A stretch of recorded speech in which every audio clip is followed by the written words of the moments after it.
IRA 법안으로 미국의 차들은 온갖 방식으로 지원을 해주는데 IRA 수혜 대상에서 독일 차 다 빼버리고 우리나라 차 다 빼버렸잖아요. 이제 배터리 산업은요, 기술력이 높다는 건 그렇게 중요하지 않아요. 사실 그 원인 분석조차 제대로 안 하고 있어요. 그게 더 답답해요. 왜냐면 이거 어디까지나 그냥 저도 그냥 기자로서 추정하는 거잖아요. 그 원인은 사실 정부에서 빨리, 아니 왜 이렇게 갑자기 수출이 줄지?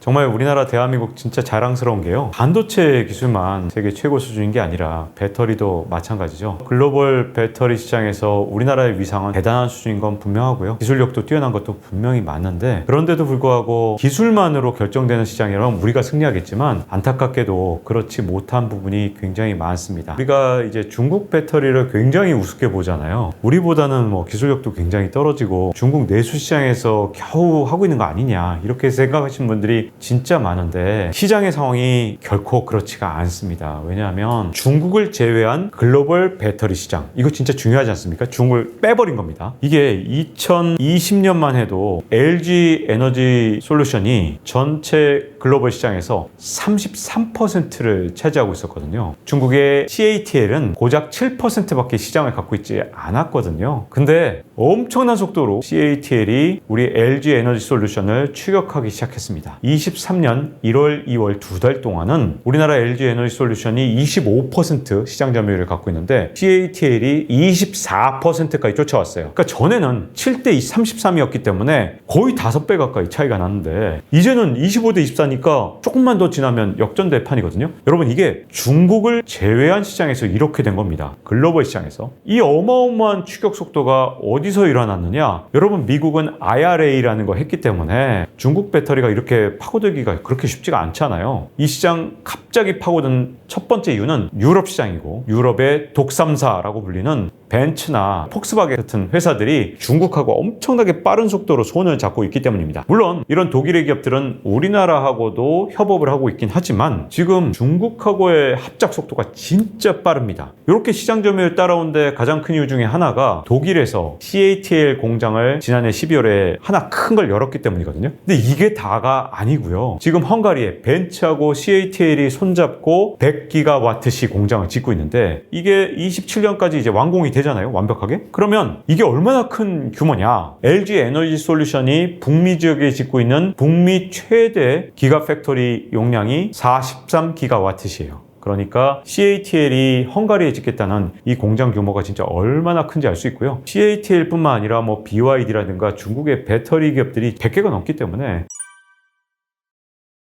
이런 기업들이 전부 다 유럽으로 진출하려고 하고 있습니다. 지금 배터리 시장에선 패권 전쟁이 아주 다극화되면서 일어나고 있습니다. 이 모든 시작은 미국의 IRA에서 시작되는데, 미국이 인플레이션 감축 법안 이렇게 붙여놓고 사실은 에너지 패권 전쟁을 시작했다 해도 과언이 아닌데요. IRA 법안으로 미국의 차들은 온갖 방식으로 지원을 해주는데 IRA 수혜 대상에서 독일 차 다 빼버리고 우리나라 차 다 빼버렸잖아요. 독일 입장에서는 야, 동맹끼리 같이 가자. 중국이랑 패권 전쟁하니까 우리 미국 독일은 같이 손잡아야 돼, 이렇게 말해놓고 어떻게 보면 독일 입장에서는 독일의 차세대 자동차 산업, 전기차 산업에서 아니 이 미국이 혼자 가겠다고 지금 선언한 것이나 다름이 없잖아요. 이대로 만약에 자동차 산업마저 무너지면 독일의 미래는 없는 거거든요. 그래서 진짜 마음이 급해진 거죠. 독일 입장에선 이제 두 가지 트랙을 사용합니다. 첫 번째는 자국 내에서, 특히 유럽 내에서, 자국뿐만 아니라 유럽 내에서 배터리 실험실 단계의 기업들이 진짜 많았습니다. 이 기업들이 기술력은 진짜 높아요. 근데 생산 경험이 없거든요. 그래서 이 기업들이 빠르게 생산 설비를 갖추면서 배터리 설비를 만들려고 그랬는데 이게 거의 다 실패했어요. 실험실 단계에서 한다는 게 이게 생산을 하는 거랑 진짜 또 다르고 생산의 경험이 축적이 돼야 되는데 이 경험은 우리 한국 기업하고 중국만 쌓여 있다 보니까 독일이 생각할 때 한국하고의 협력 관계는 지금 기존 수준으로 그냥 유지한 상태에서 또 다른 합작 파트너로 중국을 잡은 겁니다. 왜? 딱 독일이 보니까 야,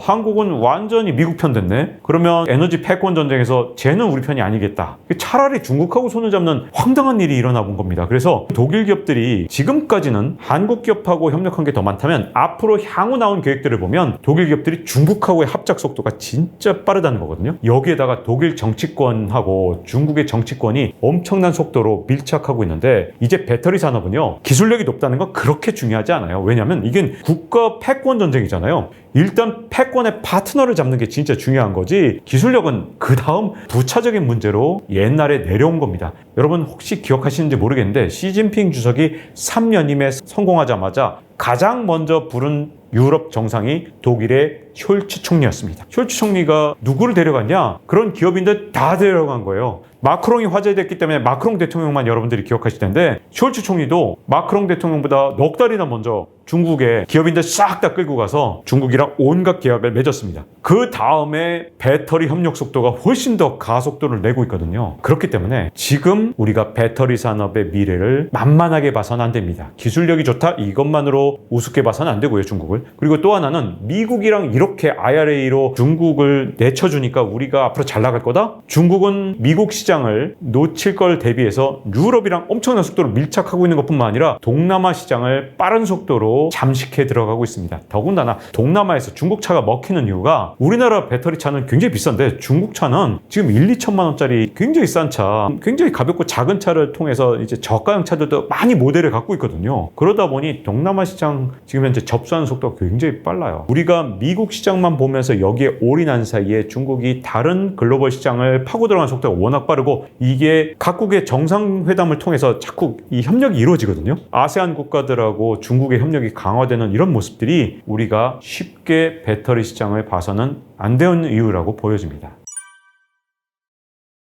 저는 사실은 아세안 시장이 참 많이 걱정이 됩니다. 왜냐하면 우리가 미국에 올인한 사이에 중국 시장을 상당히 많이 잃어버렸다는 거, 이 부분은 여러분들이 알고 계시잖아요. 근데 대중국 수출만 감소하고 있는 게 아니라 대아세안 수출이 엄청난 속도로 줄고 있어요. 1월 통계만 보면 대중국 수출이 전년 대비 30%가 줄어들 때 대아세안 수출이 20%가 줄어들었거든요. 탈중국만 하고 있는 게 아니라 지금 탈아세안을 하고 있다 해도 과언이 아닙니다. 그리고 수출을 전년 대비로 유지하는 지역은 거의 북미 지역밖에 없습니다. 미국이란 나라가 전 세계 GDP의 24%를 차지하고 있어서 엄청 많은 것처럼 보이지만, 달리 얘기하면 다른 시장이 76%나 있는 거고, 이 시장의 성장 속도가 미국보다 오히려 더 빠르기 때문에 미래를 위해서라면 탈중국을 한다면 적어도 아세안 시장을 잡아야 되는 이런 상황인데, 첫 번째 가장 큰 시장인 중국 시장, 두 번째로 큰 시장인 아세안 시장, 이 두 시장을 다 놓치고 나면 수출로 먹고 사는 나라에서 비상 상황에 처할 수 있거든요. 통계를 봤더니 약간 충격적인 게, 우리가 중국에 대한 수출과 아세안에 대한 수출이 줄어든 그 빈자리를 누가 채우고 있느냐? 중국과 아세안이 서로 밀착하면서 채우고 있더라고요. 중국의 대아세안 수출이 크게 늘어났고 아세안의 대중국 수출이 늘어나면서 우리가 빠진 자리를 두 지역이 밀착하면서 이걸 채우고 있기 때문에 우리만 여기서 빠져나가고 있는 상황이죠. 우리가 지금 배터리라든가 반도체라든가 지금 시장이 다 미국에 올인하고 있는 사이에 나머지 글로벌 시장, 더 컸던 수출 시장을 지금 잃어버리고 있는 건 아닌지 우리의 수출 전략을 빠르게 재검토를 해야지. 안 그러면 아세안은 왜 일어나?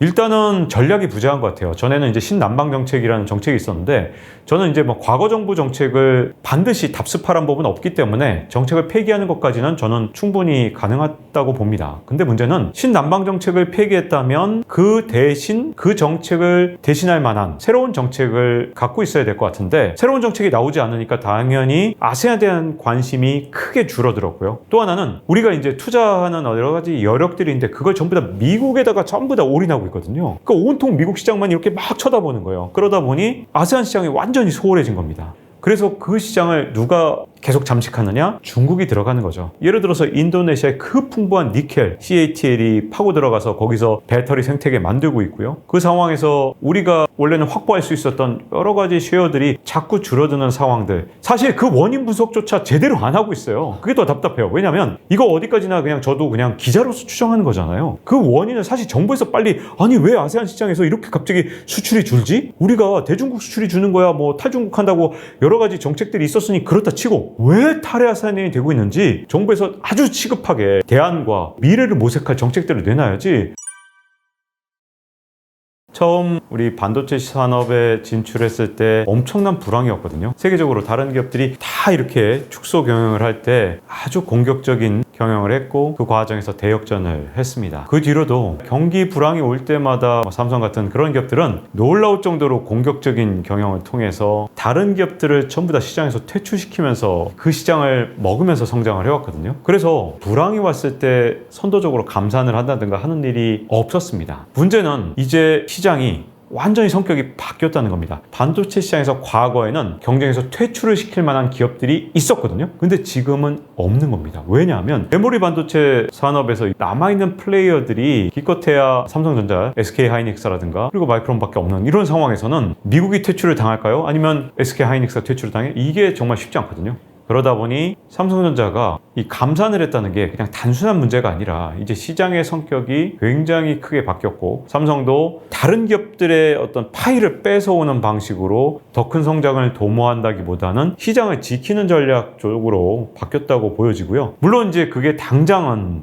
이제 주주분들한테는 도움이 됐겠죠. 하지만 장기적으로 예전처럼 진취적인 삼성전자를 기대할 수 있느냐, 남의 땅을 다 뺏으면서 새로운 시장을 개척하던 모습을 볼 수 있겠느냐에서는 조금 회의적인 측면이 있습니다. 그래서 메모리 반도체 시장만 놓고 봤을 때 과거에는 비선형적으로 이렇게 엄청나게 이런 식으로 성장하던 시장이었던 거예요. 그래서 가속도가 붙던 시장이었다면 이제는 성장은 하지만 선형적인 성장, 가속도가 붙지 않는 시장으로 바뀌었다. 그래서 어떤 의미에선 이것도 레드오션으로 보는 분들도 있더라고요. 성장은 하지만 이렇게 이륙하는 시장처럼 우리가 기대하기는 어려운 측면이 있고, 그렇기 때문에 이제 진짜 중요한 건 더 이상 메모리 반도체에 국한해선 불가능하다는 뜻도 됩니다. 이제 시스템 반도체로 그 영토를 넓혀가야 되고 그 노력을 할 수 있느냐 없느냐에 따라 삼성전자의 성장성이 크게 방향성을 달리할 거라고 보고 있습니다.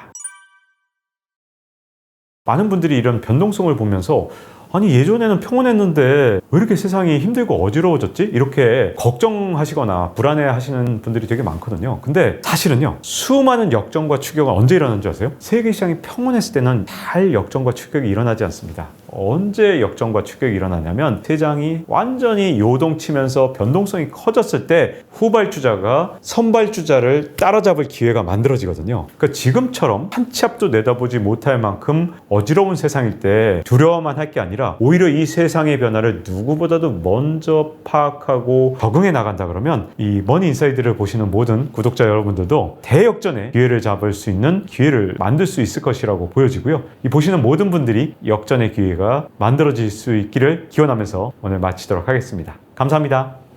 1930년 대공환 경험한 적 있으세요? 아무도 없으시죠? 그렇다면 여러분 인생의 2020년 팬데믹 경제 위기, 그런 경제 위기는 생애 처음 경험하신 것이다. 삼성전자가 10만 전자 찍을 뻔했다가 9만 전자로 떨어집니다. 뭐라고 해요? 싸다? 담아라. 또 5만 전자 떨어집니다. 바겐세일이다. 담아라. 여러분, 주식을 떨어질 때마다 사는 겁니까? 여전히 주식 담으라고 했던 사람들 결과적으로 뭡니까? 안타깝게도 장님이었던